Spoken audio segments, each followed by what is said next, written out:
하나님이 행하시는 모든 것이 다 기적입니다. 창조에서부터 시작해서 구원과 우리에게 주신 모든 은혜 사건이 다 기적인 것입니다. 이 사실을 인식하고 우리 현실 속에 실제로 살아 일하시는 하나님을 만나야지 우리 삶이 진정 변화받고 진정한 부유한 삶을 누리게 되는 것입니다. 그럼에도 불구하고 성령의 기적을 부인하는 사람들이 생각보다 많이 있습니다. 인간의 이성이나 합리성을 너무 신봉한 탓일 것입니다. 즉 인간의 논리를 벗어난 어떤 현상 혹은 자의 논리를 벗어난 현상들을 인정할 수가 없다는 것입니다. 그래서 성서의 기적마저도 합리적으로 해석하려고 하는 사람들이 교회 안에 제법 많이 있습니다. 예를 들어서 이스라엘 백성이 홍해를 건넌 사건이 출애굽기에 기록되어 있지 않습니까? 그 당시 이스라엘의 숫자가 아이까지 합쳐서 약 200만 명입니다. 그런데 그 많은 사람들이 홍해라는 깊은 바다를 가르고 건너갔다는 것 합리적으로 이해할 수가 있나요? 이해하지 못할 분이 계실 것입니다. 한 주일학교 학생이 주일학교 공부 시간에 교사님을 통해서 이스라엘이 건너간 것은 홍해가 아니라 3피트 깊이의 갈대밭이다 하는 설명을 듣게 됐습니다. 다행히 저희 교회 케이스는 아닙니다. 설명이 끝나자가 학생이 갑자기 할렐루야를 외친 것입니다. 왜 그러냐고 물었더니 이렇게 설명을 했습니다. 생각해 보라고 3피트의 얕은 물로 뒤따르던 수많은 애국 군대와 600대의 병거를 수장시켰는데 이보다 더 놀라운 기적이 어디 있겠느냐고. 여러분, 홍해가 갈라지는 기적을 부인한다고 해서 이스라엘 향한 하나님의 기적 자체를 배제할 수가 있을까요? 그렇게 할 수가 없는 것입니다. 사실은 하나님이 어떤 분인지를 알면 그가 하는 모든 기적을 알 수가 있습니다. 근데 하나님을 모르는 분에게는 아무리 설명해주고 보여줘도 기적을 이해할 수가 없는 것입니다. 기적이라고 하는 것은 우리의 한계를 넘어선 하나님의 사건이기 때문입니다. 사실은 하나님이 기적을 행하시는 방법은 다양합니다. 말씀드린 것처럼 홍해같이 대자연을 통해 기적을 행하시는 경우도 있고 사람들을 통해 기적을 행하기도 하시고 심지어는 환경을 통해서 기적을 행하기도 하십니다. 오래전에 나온 책 중에 치킨 수프 포 더 소울이라는 책이 있었죠. 그 책을 집필한 분 중에 한 분이 잭 캔필드라는 분인데요. 그분의 책에 보면 이런 이야기가 나옵니다. 엔젤라라고 하는 13살 난 소녀가 근육 위축증이라는 희귀한 질병에 걸리게 됐습니다. 일종의 신체 무기력 증세입니다. 몸의 근육이 서서히 기능을 멈추가는 것이기 때문에 걸음을 걷는 것조차 힘들어지고 한전내부만 움직일 수 있는 무서운 질병입니다. 의사들은 회복 불가능하다고 선포를 했고 평생을 침대에서 누워 지내야 된다 그렇게 진단이 나왔어요. 그랬는데 이 자매가 샌프란시스코에 있는 특수재활병원에서 심리요법을 받는 중에 시각요법이라는 것을 배우게 됐습니다. 마음속으로 휠체어를 타지 않고 걸어다니는 자신의 모습을 상상하는 것입니다. 일어나서 두 다리를 움직이고 걷고 또 걷는 모습을 매일 상상을 하는 것입니다. 이와 같이 계속하던 어느 날 다른 날과 마찬가지로 침대에 누워서 자신의 두 다리를 움직이는 상상을 하고 있는데 갑자기 몸이 흔들리기 시작하는 것입니다. 그러더니 침대가 움직이기 시작을 했어요. 움직이는 정도가 아니라 온 방을 돌아다닌 것입니다. 그때 엔젤라가 기뻐서 소리를 쳤습니다. 기적이 일어났습니다. 드디어 제 몸이 움직이기 시작했습니다. 그런데 사실은 그날 샌프란시스코에 대지진이 일어난 것입니다. 지진 때문에 침대가 흔들리는 것을 엔젤라는 자신의 다리가 움직인다고 생각을 했습니다. 이와 같은 경우 일반적으로 지진으로 인한 착각이지 기적은 아니라고 설명을 많이 하죠. 그런데요, 놀라운 사실이 뭔지 아십니까? 이 사건 이후에 진짜로 엔젤라의 몸에 변화가 일어나기 시작한 것입니다. 침대에만 누워있던 아이가 침대에서 내려와 비록 몇 발자국이지만 발을 내딛기 시작을 했고 휠체어만 의지했던 그가 휠체어 없이도 걷기 시작한 것입니다. 어떻게 이런 일이 가능했을까요? 여기에는 지진이 설명할 수 없는 다른 요소가 분명히 존재한다는 것을 알 수가 있습니다. 하나님이 지진이라는 환경을 통해 그 아이의 마음에 치유에 대한 확신과 믿음을 심어주었기 때문에 그런 역사가 일어난 것입니다. 이와 같이 하나님께서 기적을 행하시는 방법은 다양한 것입니다. 그러나 하나님이 무엇을 통해 기적을 행하시든 하나님의 기적은 사실이고 그 기적은 오늘 우리 삶 속에도 일어날 수 있다는 사실입니다. 여러분, 이 사실을 인정하고 하나님께로 나와야지 하나님의 기적이 나의 사건이 되는 것입니다. 여러분의 인생 가운데도 수많은 문제가 있을 것입니다. 우리 힘으로 감당할 수 있는 문제도 있겠지만 우리의 손을 떠나 우리 힘으로는 할 수 없는 불가능의 문제도 분명히 있을 것입니다. 이와 같은 때에 필요한 것이 바로 하나님의 개입이고 하나님이 주시는 기적 사건인 것입니다. 우리가 인생을 살아가면서 무슨 문제를 당하든지 하나님의 개입을 통해 실제적인 기적을 체험하려면 과연 무엇이 필요할까요? 오늘 본문을 통해서 이 사실을 함께 나눠보려고 합니다. 오늘 같이 읽은 본문에 보시면 엘리사가 행했던 2개의 기적이 오늘 본문에 기록이 되어 있습니다. 사실 열왕기하 4장과 5장을 보게 되면 엘리사가 5가지 기적을 행했는데요. 오늘 본문은 그중에 3번째와 4번째 기적을 소개해주고 있습니다. 38절을 보시면 엘리사가 다시 길갈에 이르니 그 땅에 흉년이 들었는데 선지자의 제자들이 엘리사의 앞에 앉은지라 엘리사가 자기 사원에게 이르되 큰 솥을 걸고 선지자의 제자들을 위하여 국을 끓이라 하며, 여기 보시면 길갈이라는 장소가 나오죠. 아시는 것처럼 이스라엘 백성이 요단강을 건넌 후에 첫 번째 진을 쳤던 유명한 곳입니다. 사무엘 시대부터 이곳에 선지자들을 양성하는 학교가 있었던 것 같습니다. 그래서 사무엘도 이곳으로 와서 순회 사역을 했던 기록이 있고요. 엘리사도 순회 사역을 하던 중에 아마도 이 장소를 들렸던 것 같습니다. 여러분, 신앙 공동체에도 기근은 찾아올 수가 있습니다. 한 가지 큰 차이점은 이것입니다. 기근이 찾아올지라도 하나님은 그 기근마저도 기적을 베푸셔서 극복하게 만드신다는 거예요. 이것이 오늘 본문에 기록된 핵심 사상이라고 볼 수가 있겠습니다. 그래서 엘리사가 그곳에 도착을 했더니 제자들이 그의 옆에 모여 앉았어요. 무엇인가를 기대하는 그런 모습이죠. 그때 엘리사는 큰 솥을 준비하게 하고 국을 끓이라고 했습니다. 여기까지만 명령을 했지 거기에 무엇을 넣으라고 지시한 것은 아닌데 39절을 보시면은 제자 중에 한 명이 이와 같은 일을 했습니다. 한 사람이 채소를 캐러 들여 나가 덜 포도 등굴을 만나 그곳에서 덜 호박을 따서 옷자락에 채워 가지고 돌아와 썰어 국 끓이는 솥에 넣되 그들은 무엇인지 알지 못했다고 했어요. 제자 중 한 명이 들판으로 나가서 덜포도 등굴에 달린 덜호박을 따가지고 온 것입니다. 여기서 말하는 덜포도 등굴이라고 하는 것은 포도 등굴을 말하는 것이 아닙니다. 포도나무처럼 생겼지만 야생식물입니다. 그게 달리는 열매를 덜호박이라고 했는데요. 옛날 성경인 개역한글에서는 덜외라고 번역을 해놓았어요. 이건 마저도 호박이 아닙니다. 누런 색깔을 띠고 있는 달걀 모양의 열매입니다. 그런데 그 속에는 독성을 지닌 무엇이 있는 것입니다. 그런데 이것을 알지 못한 채 가지고 와서 국에 넣은 것입니다. 오늘 본문에 보게 되면 그들이 그것이 무엇인지 알지 못했다고 했죠. 이 열매의 내용이 무엇인지도 확인해 보지 않은 채 너무 배가 고프기 때문에 먹을 것이 없기 때문에 그들은 그것이라도 따서 국에 넣자 그래서 먹은 것입니다. 저는 이 말씀을 읽으면서 1990년대에 북한이 연상이 됐습니다. 제가 1997년도에 북한을 잠깐 다녀온 적이 있는데요. 그 당시 북한에는 몇 년째 홍수가 나서 농작물이 다 씻겨나가는 바람에 먹을 것이 하나도 없었습니다. 전하 내려오는 보고에 하면은 그 당시 한 300만 명이 먹지 못해 죽었다는 보고가 있습니다. 이것을 어떻게든 좀 돕기 위해서 우리 댄문 목사님과 함께 침례교 목사님 5분이 그곳을 방문을 했어요.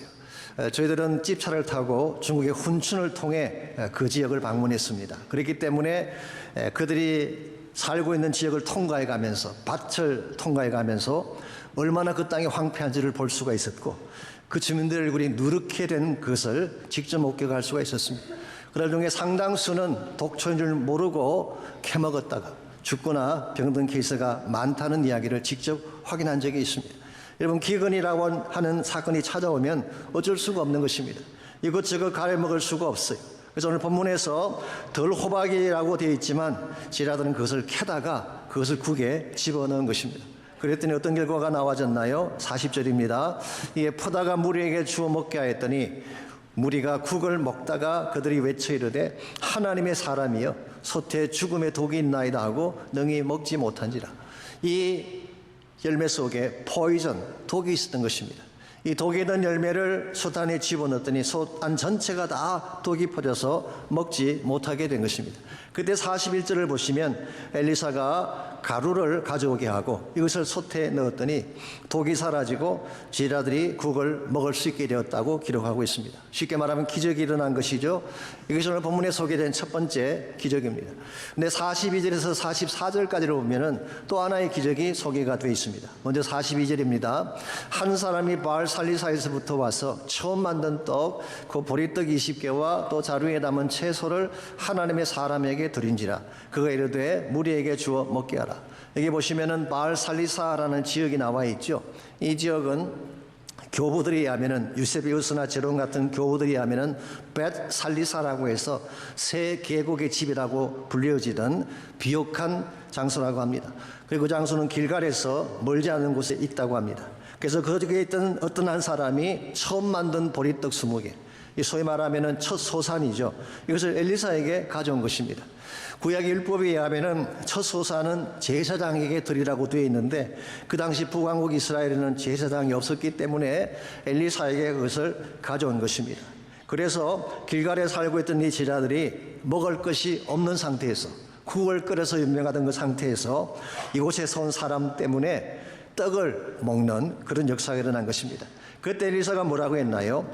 이것을 무리에게 나누어서 먹게 해라. 자, 가져온 떡의 분량은 20개입니다. 20명이 먹을 수 있는 분량을 가져왔는데 실제로 먹어야 될 사람은 100명이 넘었어요. 그런데 20개의 떡을 가지고 100명에게 나누어 주었더니 다 먹고도 남았더라라고는 성경은 기록하고 있습니다. 이 말씀을 읽어보면 어리석은 마음이 보던 익숙한 장면 아닌가요? 어디에요? 비슷한 사건이 나오나요? 보험서에 보게 되면은 오병이어 사건이 나옵니다. 보리떡 5개와 물고기 2마리를 가지고 5,000명, 아이까지 합치면 한 2만 명을 먹이고도 12광주리가 남았던 사건. 그래서 많은 성경학자들은 오늘 본문을 구약의 오병이어다 그렇게 부르기도 합니다. 여러분, 하나님의 기적이라고 하는 것은요, 시대와 상관이 없습니다. 구약이건 신약이건 상관이 없습니다. 예나 지금이나 동일하게 일어나는 것입니다. 뿐만 아니라 하나님의 기적이라고 하는 것은 추상적인 어떤 사건이 아니라 우리 현실 속에 일어나는 실제적인 사건인 것입니다. 이와 같은 하나님의 기적은 성경 속에만 존재하는 것이 아니라 여러분과 제 삶 속에도 존재하는 줄 믿습니다. 하나님은 어제나 오늘이나 영원토록 동일하신 하나님이시고 하나님은 오늘 또 여러분과 제 삶을 잘 아시고 우리 삶에 정말 필요한 것이 무엇인지를 잘 아시기 때문에 우리 삶 속에도 적절한 기적을 베푸시는 하나님, 우리 하나님을 신뢰하고 하나님께로 나아갈 때 우리 삶의 진정한 회복이 일어나게 되는 것입니다. 여러분 모두가 경험하시는 사실입니다마는 요즘만큼 살기 힘든 때가 어디 있겠어요. 물가는 계속 올라가고 있고 사업은 힘들고 직장에서 해고당한 사람들의 숫자는 점점 늘어나고 있는 현실 아닙니까? 누가 봐도 경제적 흉년이라고 말할 수밖에 없는 상황이죠. 어떤 사람들은 관계성의 흉년 때문에 힘들어하는 분들도 계십니다. 상처받고 아파하고 사랑하는 자들이 곁을 떠났기 때문에 홀로 남게 되는 고독의 문제로 힘들어하는 분들이 계시죠. 어떤 분들은 육체의 질병이 찾아와서 앞날을 걱정하시는 분들도 계십니다. 우리 모두에게는 흉년이라고 하는, 우리는 원치 않았지만 기근이라고 하는 사건이 찾아오는데 이 흉년이 찾아왔을 때에 어떻게 하면 이 문제를 해결하고 참된 축복을 향해 나아갈 수가 있냐는 것입니다. 이 해답은 오직 한 분 하나님밖에 없습니다. 하나님께 나아갈 때 하나님이 개입하셔서 기적을 행해 주실 때에 흉년 만난 우리 인생이 흉년을 극복하고 하나님이 축복하시는 존귀한 인생으로 변화받게 되는 것입니다. 사랑하는 성도 여러분, 기억하십시오. 기적은 멀리 있지 않습니다. 하나님의 기적은 추상적인 어떤 개념이 아니라 가까이 있는 실제적인 사건입니다. 이 하나님의 기적을 여러분의 삶 속에 실제로 누려야지 여러분 삶이 변화받을 수가 있게 되고 하나님의 기뻐하는 열매가 맺혀지게 되는 것입니다. 그러므로 이 아침 우리가 물을 질문은 이것입니다. 어떻게 하면 흉년에도 불구하고 하나님의 기적을 현실 속에서 맛보며 살아갈 수 있을지, 오늘 본문에 소개된 길갈의 기적의 사건을 통하여서 현실 속에서 기적을 맛보는 몇 가지 비결을 함께 정리해 보려고 합니다. 첫 번째로 주어진 현실에도 불구하고 주어진 현실이 힘듦에도 불구하고 기적을 맛보려면 마음의 독소를 제거해야 됩니다. 우리 마음의 독소를 제거하지 아니하면 하나님이 은혜를 주시고 싶어도, 기적을 부어주시고 싶어도 줄 수가 없는 것입니다. 오늘 본문 40절을 다시 보시게 되면요, 그들이 큰 솥을 준비하고 많은 양의 국을 끓이고 있다고 했죠. 아무리 많은 양의 국을 끓이면 못합니까? 그 속에 독이 있다면 그 국은 먹을 수가 없는 것입니다. 그래서 41절을 보시면은 엘리사가 그 속에 무엇을 던져 넣게 했습니다. 무엇을 던져 넣었나요? 가루를 가져다가 솥에 던졌다고 했습니다. 여기서 가루라고 하는 것은 곡식가루를 의미하는 것입니다. 히브리 말로 쾌마라는 단어인데요, flour, 밀가루라고 번역할 수도 있고 혹은 grain, 곡식알이라 그렇게 번역할 수 있는 단어입니다.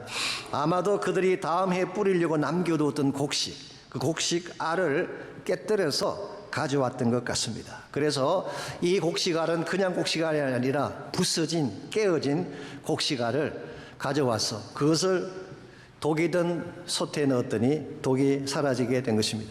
자, 여기서 엘리사가 넣었던 이 부서진 곡식알이 무엇을 상징하는 것일까요?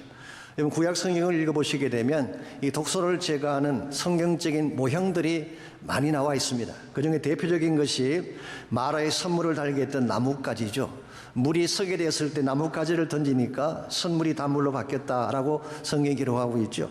혹은 지난번에 다뤘습니다마는 열왕기하 2장에 보게 되면 여리고 땅에 물이 서게 되어서 토산들이 다 죽게 되었을 때 무엇을 던졌나요? 소금을 던졌더니 선물이 사라졌다고 기록합니다. 이 모든 것들은 모형학적으로 무엇을 의미하는 것일까요? 바로 장초실 예수님의 십자가를 의미하는 것입니다. 오늘 본문의 케이스도 마찬가지입니다. 부서진 가루는 예수 그리스도의 부서진 몸을 상징한다고 볼 수가 있습니다. 실제로 요한복음 12장 24절에 보시면은 예수님께서 십자가를 앞두고 자기가 영광 얻을 때가 가까이 om을 알고, 거기서 말하는 영광은 십자가를 말합니다. 이렇게 말씀을 하셨어요. 내가 진실로 진실로 너에게 이르노니 한 알의 밀이 땅에 떨어져 죽지 아니하면 한 알 그대로 있고 죽으면 많은 열매를 맺느니라. 여기서 예수님은 떨어지는 밀알을 이야기합니다. 떨어져서 부서지고 죽게 될 밀알, 이게 무엇을 의미하는 것일까요? 장차 십자가를 지고 처형당하실, 죽게 될 자신을 의미하는 것입니다. 예수님의 십자가, 깨어진 밀알과 같이 부서진 예수님의 몸이 우리 심령 속에 들어올 때, 예수님의 십자가의 보혈이 우리 심령 속에 들어올 때, 비로소 우리 마음을 가득 채우고 있던 죄악의 독소들이 떠나가게 된다, 그 말이에요. 사실 여러분이나 제 마음속에는 많은 독소들이 있습니다. 왜냐하면 독인 줄 모르고 무분별하게 세상 들판으로 나가서 독소가 된 것들을 너무 많이 먹었기 때문에 그래요. 물질이라고 하는 독소가 우리 안에 있어요. 명예라고 하는 독소가 우리 안에 있어요. 쾌락이나 마약이나 중독 같은 포이즌이 우리 마음속에 가득 차 있는 경우가 있죠. 이와 같은 것들은 우리 힘으로 제거할 수가 없습니다. 심지어 또 우리 마음속에는 상처나 분노에서 비롯된 선뿌리가 독소같이 마음을 지배하는 경우도 있습니다.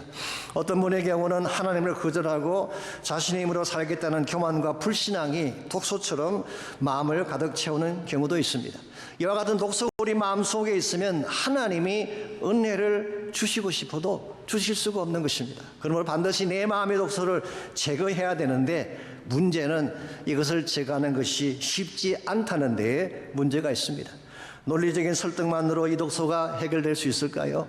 혹은 심리적인 어프로치만으로, 사이콜로지컬한 어프로치만으로 이 독소가 사라질 수 있을까요? 혹은 positive thinking, 긍정적인 사고방식만으로 이 독소를 제거할 수가 있을까요? 제 개인적인 생각은 no입니다.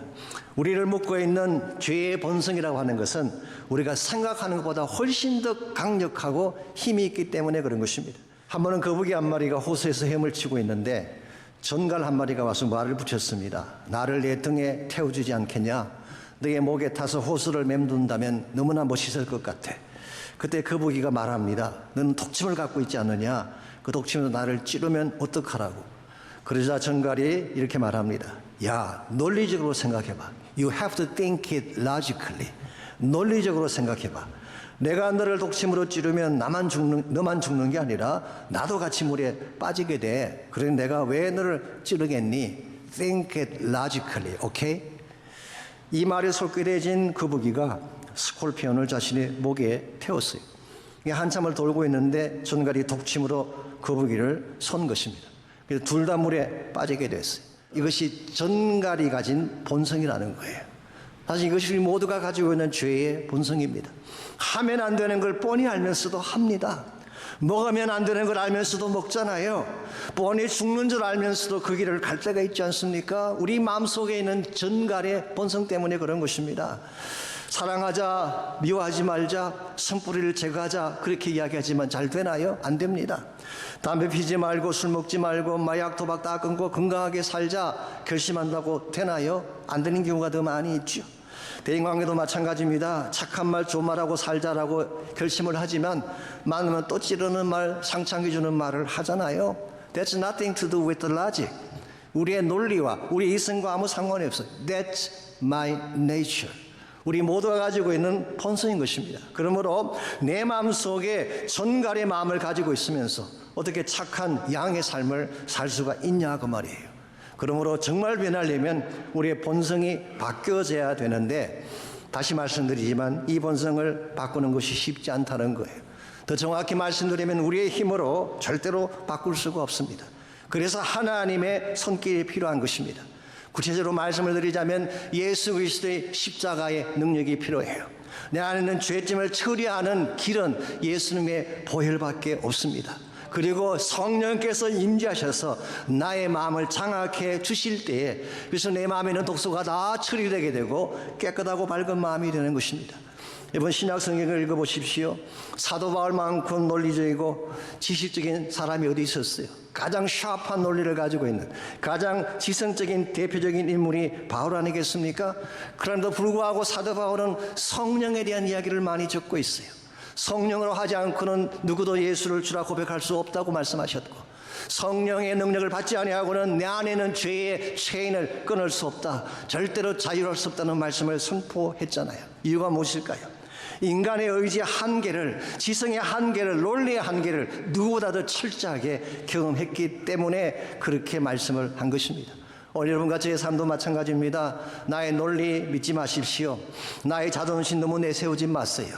나의 논리나 나의 자존심으로 되지 않는 문제들이 너무나 많은데 정말 진정한 차원의 해답은 십자가에 있습니다. 성령의 능력이 있는 것입니다. 그러므로 나의 논리를 내려놓고 나의 고집과 나의 자존심을 내려놓고 십자가 앞에 엎드릴 때 하나님의 은혜를 구할 때 내 안에 있는 독소가 사라지기 시작하고 성령의 능력이 나를 가득 덮게 되면 그때부터 우리 마음이 깨끗한 마음으로 변화되어져서 하나님의 은혜를 경험하게 되는 것입니다. 이런 면에서 우리가 하나님의 기적을 경험하려면 1차적으로 내 마음에 있는 독을 다 제거하고 내 마음의 그릇을 깨끗하게 만들어야 되는 것입니다. 두 번째로 주어진 현실 속에서 기적을 맛보려면 소중한 헌신이 필요합니다. 우리가 하나님께 소중한 헌신을 드리지 아니하고 하나님 사이의 기적을 맛보는 것은 있을 수가 없습니다. 오늘 본문을 보시게 되면 자 마음의 독소를 제거한 소태의 독소를 제거한 그 하나님께서 이제 제자들에게 보리떡을 먹게 하십니다. 그런데 이 기적이 어디서 시작되었나요? 42절을 다시 보겠습니다. 여기 한 사람이 나오죠. 이 한 사람은 바알 살리사에서 왔다고 기록이 되어 있습니다. 여기까지예요. 이 사람의 이름은 나와 있지 않습니다. He is anonymous. 무명으로 소개가 되고 있어요. 이 사람은 바알 살리사에서 떡을 가지고 왔다는 사실만 소개하지 자기의 이름이나 자기의 명성을 절대로 나타내고 있지 않습니다. 성경을 공부하시게 되면요, 성경 속에는 자기 이름을 드러내는 유명한 인물들도 물론 많이 있지만 이름을 밝히지 않고도 중요한 역할을 했던 무명의 헌신자들도 많은 것을 볼 수가 있습니다. 그 대표적인 것이 방금 소개해드렸던 오병이의 케이스 아니겠어요? 들판에 굶주린 수만의 사람들을 먹였던 한 어린아이 이름은 나와 있지 않아요. 네 집 아들인지 어느 집 가문인지 나와 있지 않아요. 무명이에요. 누가복음 10장에 보면은 선한 사마리인이 나오는데요. 정말 헌신적으로 강론 만난 자를 도왔던 사람 아닙니까? 그런데 그의 이름은 나와 있지 않습니다. 어떤 사마리아인이라고만 표기가 되어 있습니다. 오늘 본문의 경우도 마찬가지죠. 바알 살리사에서 온 어떤 사람, a certain man이라고만 되어 있지 다른 것은 소개되어 있지 않습니다. 그럼에도 불구하고 이 사람이 하나님 앞에 올려드렸던 첫 소산, 엘리사에게 드렸다고 했지만 사실 하나님께 올려드린 것이죠.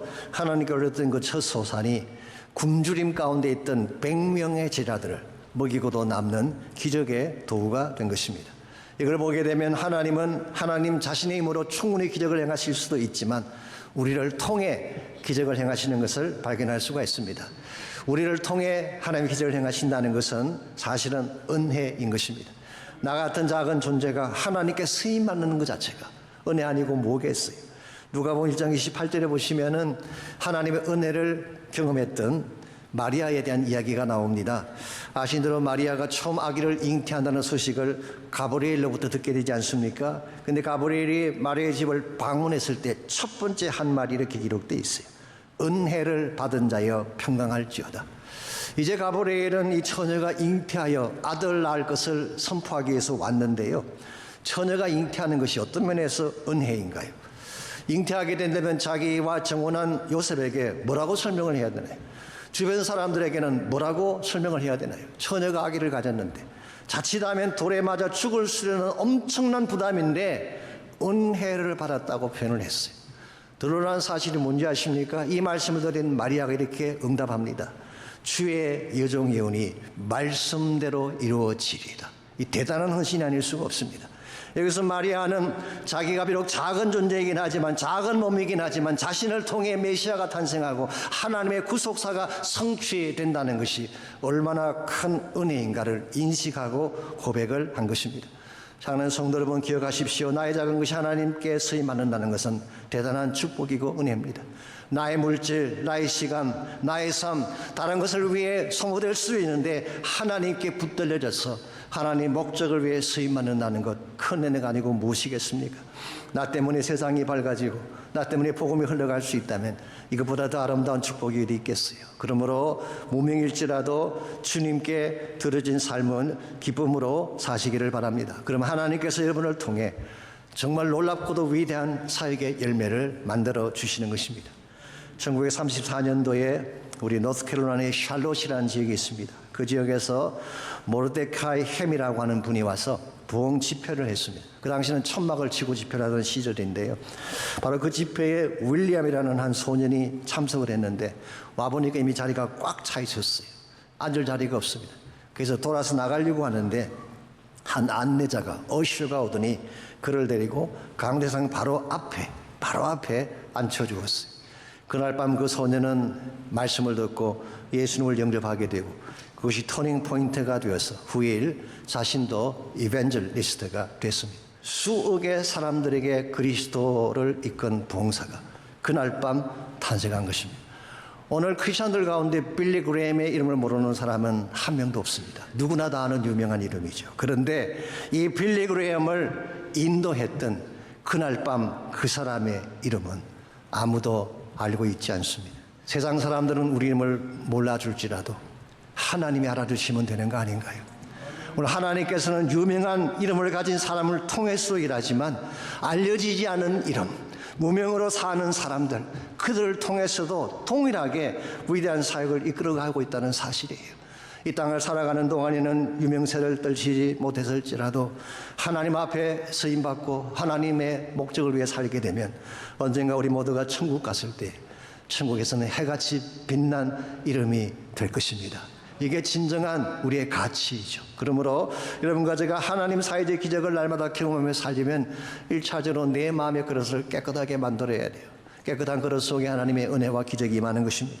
두 번째는 내 가진 소중한 것을 기꺼이 하나님께 드릴 수 있을 때 그것을 통해 하나님은 큰 기적을 행해 주십니다. 마지막 세 번째로 주어진 현실 속에서 기적을 맛보려면 믿음의 순종을 해야 하는 것입니다. 믿음의 순종. 자, 오늘 본문에서 엘리사가 보리떡 20개와 채소로 즉 20인분의 음식을 가지고 100명을 먹이라고 말씀하지 않았습니까? 왜 이런 말을 했을까요? 막연한 바램으로 한 말일까요? 혹은 콩알 한 개라도 나눠 먹자라는 제작 정신으로 한 말일까요? 혹은 공명심에서 나온 이야기일까요? 아닙니다. 44절을 보시면 이렇게 기록이 되어 있습니다. 여호와의 말씀이 그들이 먹고 남으리라 하셨느니라. 즉 하나님이 말씀하셨기 때문에 엘리사가 그렇게 분부한 것입니다. 그래서 44절을 보면 그가 그들 앞에 주었더니 여호와께서 말씀하신 대로 먹고 남았더라. 순종했더니 하나님의 기적을 베푸셨다, 그런 뜻입니다. 여러분 기억하십시오. 믿음의 순종이 기적을 만드는 것입니다. 나의 계산이 아닙니다. 인간의 능력이 아닙니다. 하나님께 믿음으로 순종하게 되면 하나님이 실제적인 기적을 만들어 주시는 것입니다. 성경을 다시 한번 공부해 보십시오. 성경에 나타나는 모든 기적은 믿음으로 순종했을 때 일어난 사건이에요. 요단강을 건넌 것도 동일하고 여리고성이 무너진 것도 마찬가지. 아말렉을 무찌르고 태양을 멈추게 한 것도 믿음에 순종했을 때. 그러므로 여러분 안 된다, 할 수 없다, 끝났다 그런 말을 하지 마시고 하나님 앞에 한번 믿음으로 순종해 보시기 바랍니다. 순종하면 기적이 일어나요. 여러분이 상상하지 못할 차원의 기적이 여러분 삶 속에 찾아오게 되는 것입니다. 오늘 여러분과 제가 살고 있는 삶의 현실은 분명히 어둡고 힘이 듭니다.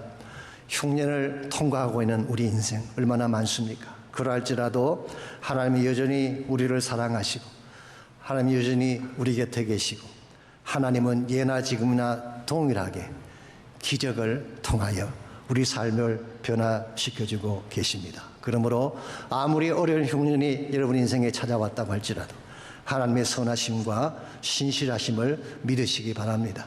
무슨 문제가 생겨도 그분이 나 편이 되시고 고난 중에도 나를 도와주시면 내 삶은 흉년에도 불구하고 다시 일어날 수가 있고 고난에도 불구하고 참된 기적을 향해 나아갈 수가 있는 것입니다. 미국의 찬양사역자 중에 진 존슨이라는, 사실 제니퍼 존슨인데요, 이름이 여자분입니다. 그 남편 되시는 분과 함께 베델 철치라고 하는 우리 캘리포니아 레딩이라는 지역에 있는 유명한 교회죠. 그게 찬양 사역자로 섬기는 분이십니다. 이분이 2019년도에 어느 시골길을 차를 몰고 가던 중에 최근에 입양한 넷째 아들이 생각났습니다. 이분이 두 아이를 입양을 했는데 그 중에 네 번째 아들입니다. 라이더 모지즈라고 하는 아들인데요. 흑인이에요. 미혼모에게서 태어나 힘겹게 살 뻔했던 아이.